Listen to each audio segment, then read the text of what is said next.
ஐந்து கரத்தினை ஆணை முகத்தனை இந்தின் இளம்பிறை போலும் ஏற்றனை நந்தி மகந்தனை ஞான கொழுந்தினை புந்தியில் வைத்தடி போற்றுகின்றேனே. முதல் கடவுளான விநாயக பெருமானை வணங்கி சிவசக்தி டிவி நேயர்களுக்கு அன்பான வணக்கங்கள். உங்கள் பாரம்பரிய அருள்வாக்கு ஜோதிடர் பாலசுப்ரமணியன் அடியனின் அன்பு வணக்கங்கள். என்றும் குருவழியில் குருவை நேசிப்போம், குருவை போற்றுவோம். இப்போ நம்ம எதை பத்தி பார்க்க போறோம் அப்படின்னா, புது வருட பிறப்பு. அதாவது இந்த சித்திரை மாதம், இந்த வருட பிறப்பானது சித்திரை மாதம் அப்படின்னாலே பாத்தீங்க அப்படின்னா நமக்கு வருஷ பிறப்பு அப்படிங்கிறது எல்லாருக்குமே ஞாபகம் வந்துடும். இந்த வருட பிறப்புல தான் இந்த பஞ்சாங்கம் அப்படிங்கிறது புதுப்பிக்கப்படுது. அதுல இந்த பஞ்சாங்கமாகப்பட்டது அந்த புது வருட பிறப்பு என்னைக்கு பிறக்குது அப்படிங்கிறது நீங்க பாத்தீங்க அப்படின்னா, பங்குனி மாசம் 31 சனிக்கிழமை இரவு 8:10 அதாவது 13/4/2024 சனிக்கிழமை. இந்த விஷயம் 31 இப்ப நம்ம சொல்லியிருக்கோம். ஆனா சித்திரை மாதம் 1 அப்படின்னால்தான் அந்த வருட பிறப்பு நம்ம எப்பவும் நம்ம நினைக்கிறது. ஆனா முதல் நாளே பாத்தீங்க அப்படின்னா அந்த கிரகங்கள் எல்லாமே அமைப்புல மாறிடுது. அப்போ அந்த லக்கணம் விழுகிறது எல்லாமே பாத்தீங்க அப்படின்னா 8:10 முதல் நாளே இது பண்ணிடுது. சரி, இந்த கிரகத்தினுடைய இந்த வருடம் பிறக்கிறது பாத்தீங்க அப்படின்னா புலி வாகனத்துல பாலவ கரணத்துல. இந்த கிரகங்களுடைய அமைப்பு எங்கெங்க இருக்கு, அதாவது மேசம் முதல் மீனம் வரை இந்த கிரகங்களுடைய அமைப்பு இந்த புது வருடத்துக்கு எங்கெங்க இந்த கிரகங்கள் அமைஞ்சிருக்கு அப்படிங்கிறத கொஞ்சம் பார்ப்போம். சூரியன் குரு ரெண்டுமே பாத்தீங்க அப்படின்னா மேசத்துல. முதல்ல லக்கணம் விருச்சக லக்கணம். இந்த விருச்சக லக்கணம் அப்படி பாத்தீங்க அப்படின்னா செவ்வாயுடைய வீட்டுல பெரிய விஷயம். அது இல்லாம செவ்வாயும் சனியும் கும்பத்துல, புதன் சுக்கிரன் ராகு மீனத்துல, மேச வீட்டுல பாத்தீங்க அப்படின்னா சூரியன் குரு, சந்திரன் மிதுனத்துல இருக்காரு, கேது பகவான் பாத்தீங்க அப்படின்னா கன்னி வீட்டுல. அப்ப இந்த கிரகங்களுடைய அமைப்புல இந்த புது வருடமாகப்பட்டது பாத்தீங்க அப்படின்னா ஆதாயம் அப்படிங்கிறது பாத்தீங்க அப்படின்னா 47%, விரயம் 71%. அப்ப இந்த விரயம் எவ்வளவோ ஆதாயம் எவ்வளவோ அப்படின்னு கணக்கு பண்ணும்போது ஆதாயத்தை விட விரயம் அதிகமா இருக்கு. அப்ப இந்த வருடத்தினுடைய அமைப்பு அப்படித்தான் அமைப்பு. அப்போ இந்த மேசம் முதல் மீனம் வரை இந்த ஆதாயம் விரயங்கள் எப்படி இருக்கும், இந்த வருடத்தினுடைய அமைப்பு எப்படி இருக்கும் அப்படிங்கிற ஒரு விஷயத்த கொஞ்சம் நம்ம விரிவாகவே பார்த்துருவோம். அன்பார்ந்த கும்பராசி அன்பர்களே, இந்த கும்பராசி காலபுருஷ தத்துவப்படி 11வது ராசி.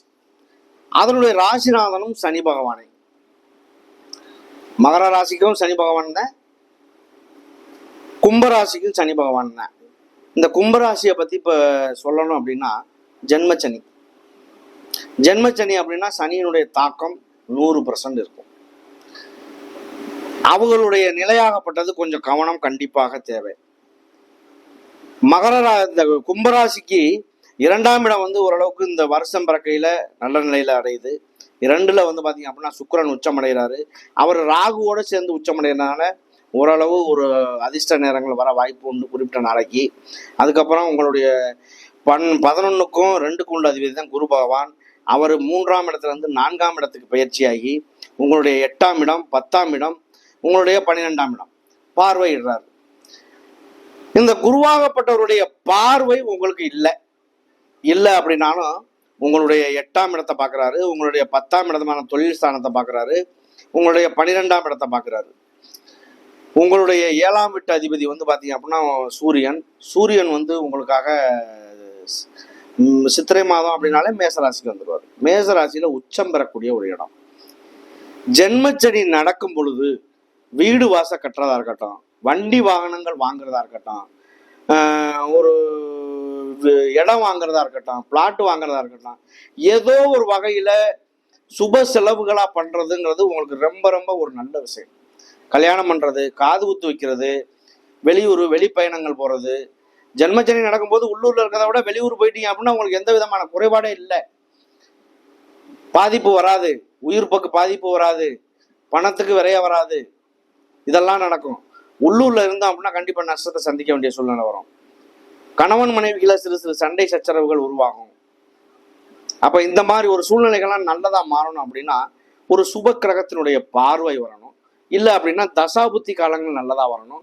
இல்லை அப்படின்னா கோச்சாரத்தினுடைய காலங்கள் இந்த கிரகங்களும் எங்க நிற்குதுங்கிற ஒரு அடிப்படையான காரணங்கள் நல்லதா மாறணும். நிறைய பேர் நமக்கு கமெண்ட் பண்றீங்க. கமெண்ட்ல வந்து பாத்தீங்கன்னா ஒரு சில நல்ல விஷயங்கள் பண்றீங்க. நிறைய வந்து உங்களை தொடர்பு கொள்ள முடியுமா, உங்கள்ட்ட நேரடியாக வந்து பேச முடியுமா, நேரடியாக பார்க்க முடியுமா, ஜாதகம் பார்க்க முடியுமா, ஜாதகம் எழுத முடியுமா, இதெல்லாம் கேட்குறீங்க. அப்படிப்பட்ட நபர்கள் யாராக இருந்தாலும் ஸ்க்ரீன்லேயே நம்பர் வருது, அந்த நம்பரை தொடர்பு கொள்ளுங்க. நம்பர் ஃபோன் பண்ணால் எடுப்பாங்களோ எடுக்க மாட்டாங்களோ அப்படி ஒரு நினைப்பெல்லாம் வேண்டாம். எந்த நேரத்தில் ஃபோன் பண்ணாலும் நைட்டு 10 மணி வரைக்கும் அந்த லைவில் தான் இருக்கும். அது எந்த நேரத்தில் ஃபோன் பண்ணாலும் அட்டன் பண்ணுவோம். உங்களுடைய சந்தேகங்களை தீர்த்துக்கிறதா இருக்கட்டும், உங்களுடைய ஜாதகம் பார்க்கறதா இருக்கட்டும், எல்லாமே பார்த்து ஒரு ஜாதகத்தை பார்த்து ஜாதகத்தினுடைய அடிப்படையில் உங்கள் இந்த ஜாதகம் பூரண ஜாதகமா, நல்ல ஜாதகமா, கெட்ட ஜாதகமா, இதுக்கான பரிகாரம் எதுவும் இருக்கா, கல்யாணத்தில் தடை தாமதம் வருதா, வேலையில் தடை தாமதம் வருதா, வெளியூர் வெளிப்பயணங்கள் இந்த மாதிரி போக தடை தாமதம் வருதா, எல்லாத்துக்குமே ஒரு காரணங்கள் இல்லாமல் ஆகவே ஆகாது. அப்ப இந்த மாதிரி இருக்கு அப்படின்னா அதுக்குள்ள பரிகாரங்கள் என்ன எப்படிங்கிறத பார்த்து ஒரு தெய்வ வழிபாடுகளா இருக்கட்டும், பரிகாரங்களா இருக்கட்டும், எல்லாமே பண்றோம் அப்படின்னா அது நிவர்த்தி ஆயிடுச்சு அப்படின்னாலே உங்களுடைய வாழ்க்கையில நிம்மதி. அப்போ இந்த ஜென்மச்சனியாக இருந்தாலும் இந்த மாதிரி செலவுகள் சுப செலவுகளா பண்றது ரொம்ப ரொம்ப சிறப்பு. ஹாஸ்பிட்டல்ல போய் ஒரு வைத்தியம் பண்றோம், அது வந்து கைக்கு திருப்பி வரக்கூடிய முதலா வராது, அதுதான் வந்து அசுப செலவு. அப்ப அந்த மாதிரி சூழ்நிலைகளை தவிர்க்கணும் அப்படின்னா நாமளே ஒரு சுப செலவை உருவாக்குறோம் அப்படின்னா அந்த பாதிப்புகள்ல இருந்து குறையும். பணம் விரயமாகணுங்கிறது விதி, அது நல்வழியிலேயே கெட்ட வழியிலேயே விரயமாகிடும். இதுதான் அதனுடைய கணக்கு. அப்ப இதை பொறுத்தளவுக்கு இந்த குரோதி வருடமானது நல்ல மாற்றம் இருக்கு, இருந்தாலும் கவனம்ங்கிற ஒரு விஷயத்துல ரொம்ப கண்டிப்பா தேவை. இந்த 2025 5வது மாசத்துக்கு மேல குருவினுடைய பார்வை உங்களுக்கு விழுகும். அப்ப ஜென்மச்சனியே ஓடிக்கிட்டு இருந்தாலும் உங்களுக்கு வந்து பாத்தீங்க அப்படின்னா அந்த குருவினுடைய பார்வை படும் பொழுது அது சுபமா மாறுறதுக்கான வாய்ப்புகள் உண்டாகும். அது அடுத்த வருஷத்துல, இந்த வருஷத்துல இல்லை.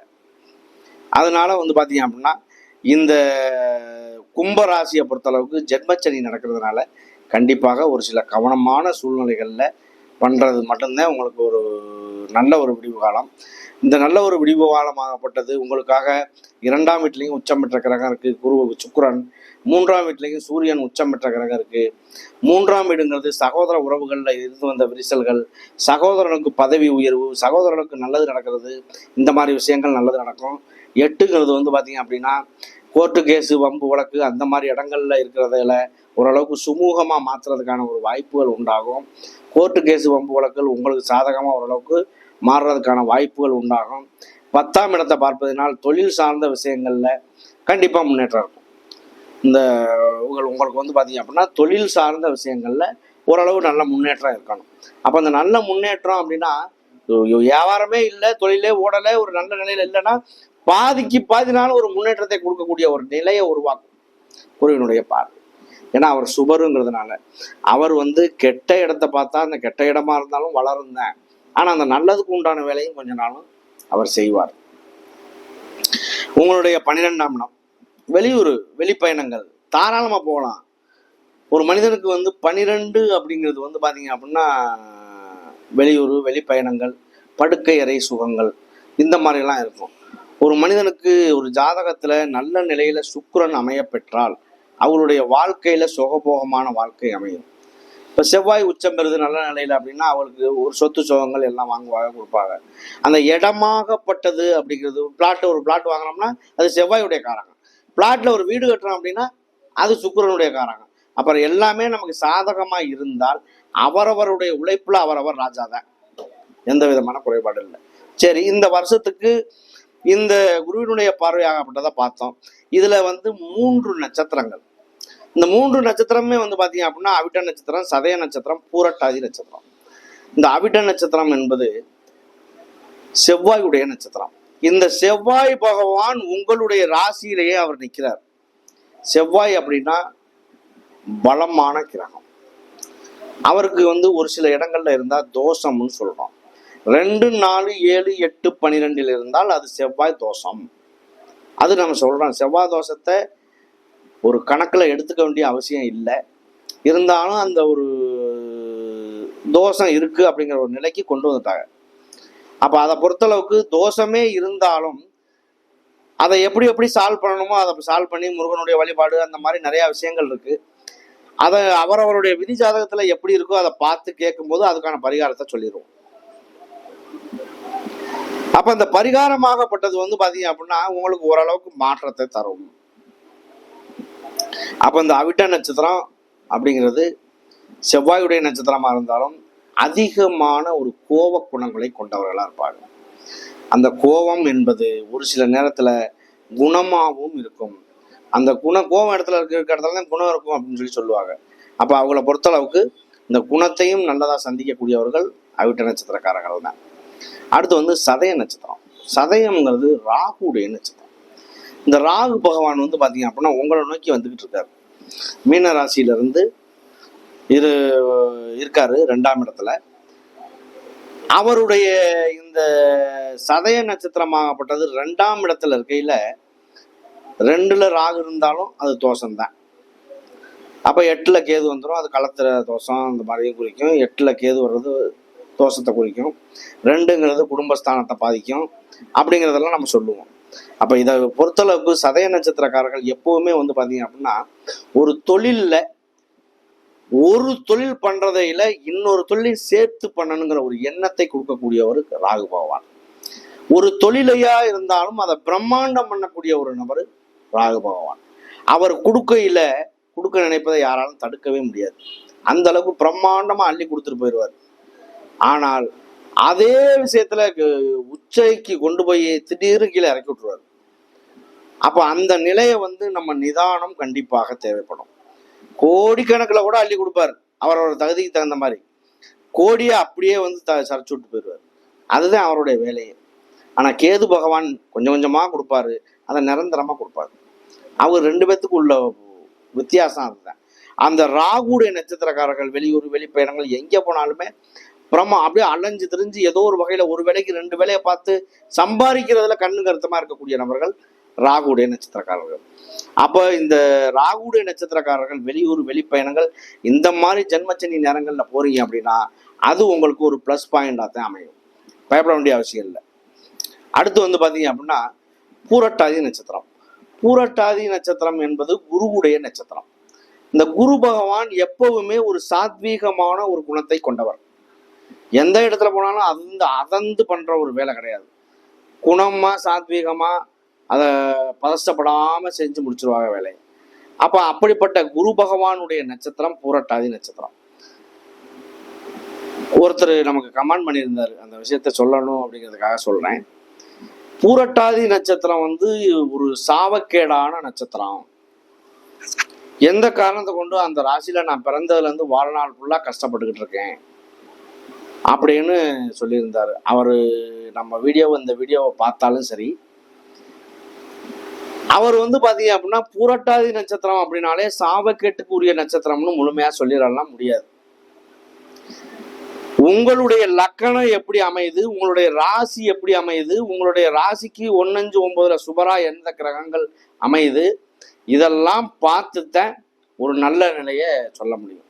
அப்ப இவரை பொறுத்தளவுக்கு வந்து பாத்தீங்க அப்படின்னா புரட்டாதி நட்சத்திரம் குருவுடைய நட்சத்திரமாக இருந்தாலும் இந்த குரு பகவான் எப்படி இடத்துல அமைகிறாரு, அவருடைய பார்வை அமையுதா, விதியில அவருடைய பூர்வ புண்ணியத்துல பார்வை இருக்கா, இல்ல கோச்சாரத்துல பார்வை இருக்கா, இல்ல தசாபுத்தி காலங்கள்ல தொடர்பு இருக்கா, எப்படி தொடர்புகள் இருந்தாலுமே அவருக்கு நன்மையாக மாறக்கூடிய ஒரு காலகட்டம் பூரட்டாதி நட்சத்திரம்.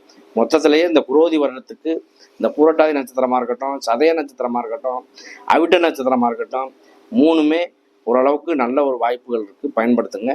நன்றி, வணக்கம்.